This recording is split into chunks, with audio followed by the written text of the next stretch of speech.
महाराष्ट्र के छत्रपति संभाजीनगर में औरंगजेब की कब्र है, जिसको लेकर बवाल मचा हुआ है। महाराष्ट्र सरकार से वीएचपी बजरंग दल ने इस कब्र को हटाने की डिमांड की है। सुरक्षा बढ़ा दी गई है, पॉलिटिक्स चल रही है। इस बीच हम इस वीडियो में बताएंगे कि कानून क्या कहता है। देश के कानून के मुताबिक क्या औरंगजेब की एक कब्र हटाई जा सकती है। सुप्रीम कोर्ट में जब इस तरह के मामलों की पहले सुनवाई हुई, जिसे कब्र हटाने के शिफ्ट करने को लेकर, तो क्या कुछ सुप्रीम कोर्ट द्वारा कहा गया और फिलहाल क्या नियम कानून, इस पर विस्तार से चर्चा करेंगे। चर्चा करने के लिए हमारे साथ जुड़ेंगे हमारे वरिष्ठ साथी पीयूष पांडे जी।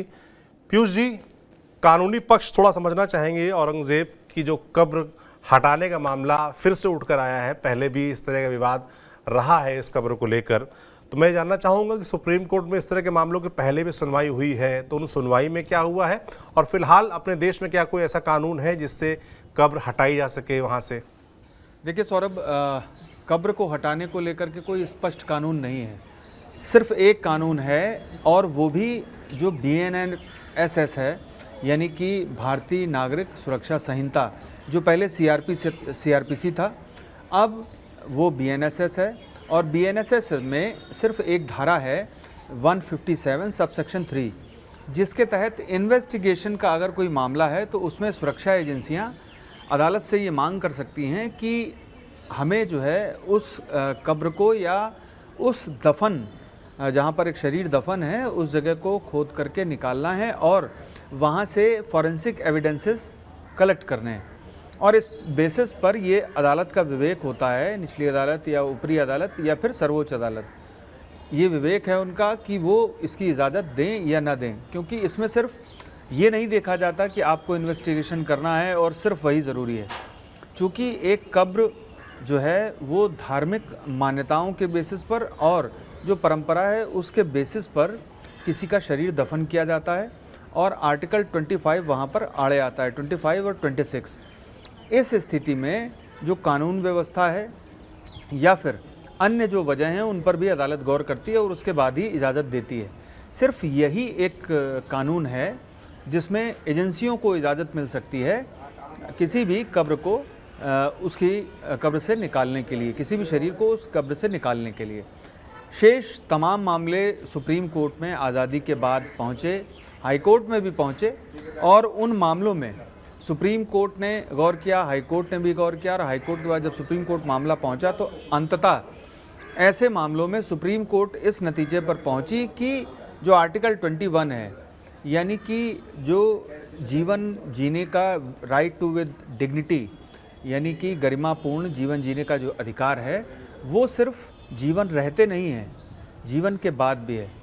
तो ऐसी स्थिति में अगर कोई गैरकानूनी तरीके से जो कब्र है वहाँ से शरीर निकालता है, वो भले ही औरंगज़ेब का हो या किसी और का, वो सीधे तौर पर सुप्रीम कोर्ट के इस फैसले का उल्लंघन होगा।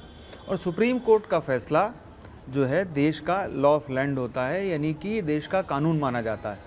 क्योंकि सुप्रीम कोर्ट के पास और हाई कोर्ट के पास ही अंडर आर्टिकल 226 और अंडर आर्टिकल 32 और इसके अलावा भी तमाम अनुच्छेद हैं, जिसके तहत अदालतें, जो शीर्ष अदालतें हैं, वो किसी भी कानून की न्यायिक समीक्षा कर सकती हैं।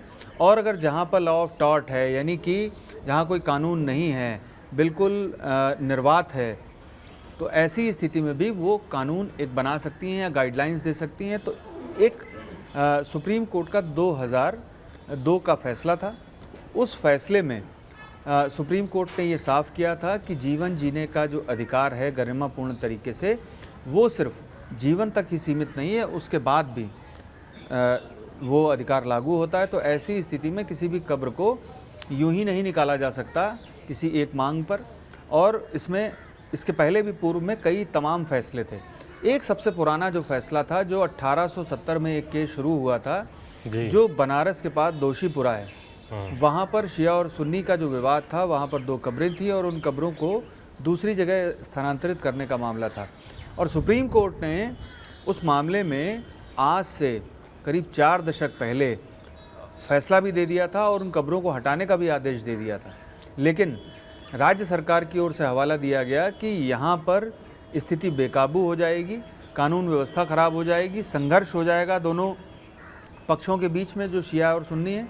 तो ऐसी स्थिति में जो फैसला है उसको लागू नहीं किया जा सकता। तब सुप्रीम कोर्ट ने उस फैसले को 10 साल तक के लिए स्थगित कर दिया था।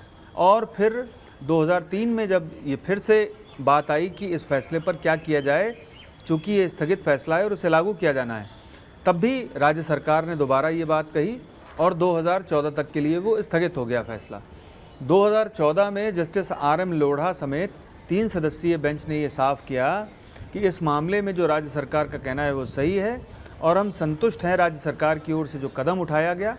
वहाँ पर जो कब्र बनी हुई थी उन पर 7-7 फीट की दीवार खड़ी कर दी गई और उस मसले को वहीं पर वैसा ही छोड़ दिया गया।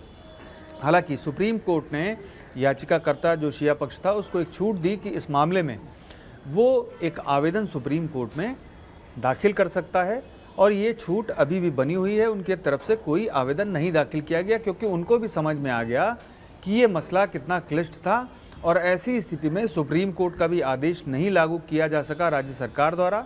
तो ऐसी स्थिति में अब आवेदन दाखिल किया जाना शायद मौजूद नहीं होगा या सही नहीं होगा, जो भी उनको लगा हो, लेकिन स्थितियां ये हैं। और सुप्रीम कोर्ट का जो फैसला है, जो सबसे महत्वपूर्ण फैसला है, उस फैसले में सीधे तौर पर ये कहा गया कि जो जीवन जीने का गरिमापूर्ण तरीके से जीवन जीने का अधिकार है वो सिर्फ जीते जी नहीं लागू होता बल्कि किसी की मृत्यु के बाद भी लागू होता है। तो ऐसी स्थिति में अगर कोई जांच एजेंसी अदालत के पास जाती है, भले ही वो निचली अदालत जाए या हाई कोर्ट जाए या सुप्रीम कोर्ट आए, यहाँ पर गौर करना होता है सुप्रीम कोर्ट के उस फैसले पर और उसी आधार पर आगे निर्णय लिया जाता है।